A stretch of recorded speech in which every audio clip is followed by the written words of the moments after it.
से टर्चर कर मो पुओ को मारला। प्रेम स्वर्गीय चिरंतन किंतु एठी प्रेम साजिछि मृत्युर पथिक। भल पाइबार रास्तार पड़ी पूर्णछेद। प्रेम प्रतारणर शिकार होई चली जाइछि युवकर जीवन। अभियोग आनिले परिवार लोके। तेबे सूचना अनुसार तीर्तल थाना अधीन जगन्नाथपुर पंचायतर शेख इंद्रिस अली बड़पुआ शेख इमरान हुसैन बयस मात्र 24 वर्ष भलपाई बसंती जगतसिंहपुर जिला डेंगा पितेईपुर झील कुलसम बेगम को दुई परिवार ज्ञात सर चली दीर्घ दिन प्रेम संपर्क को नहीं बह जाए कथा उठे। एपटे शेख इमरान हुसैन पाठपढ़ा सारी पुलिस चाकरी निजक प्रस्तुत करुए किंतु हठात हस खुशीर परिवार में दुखर कला बादल घोटी आसे। पुअर हठात मृत्यु को नहीं दुखरे भांगी पड़ती सारा परिवार।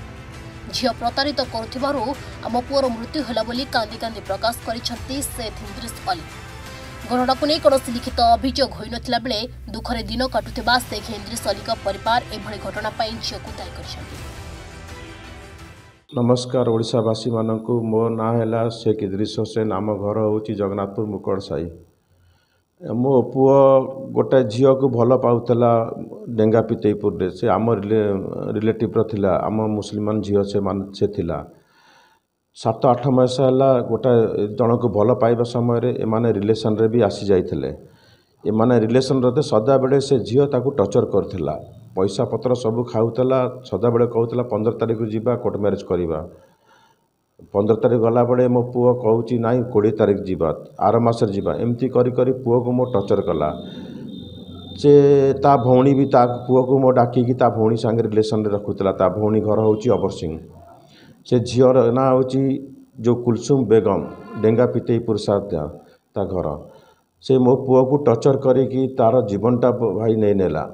मो पुओ को से टर्चर करी सदा बेले पाई टर्चर कला। से ता जीवन शेष में मो पुओ को नहीं नेला। से झील मु दया करी कहूँ आपण मानू आपण मोर तो से साहाय्य करंतु आपण केमिति बेले से झील को दंड दियंतु। मो बापा गोटे मु खोई पारुनी किछि जानल ना से टर्चर कर मो पुओ को मारला।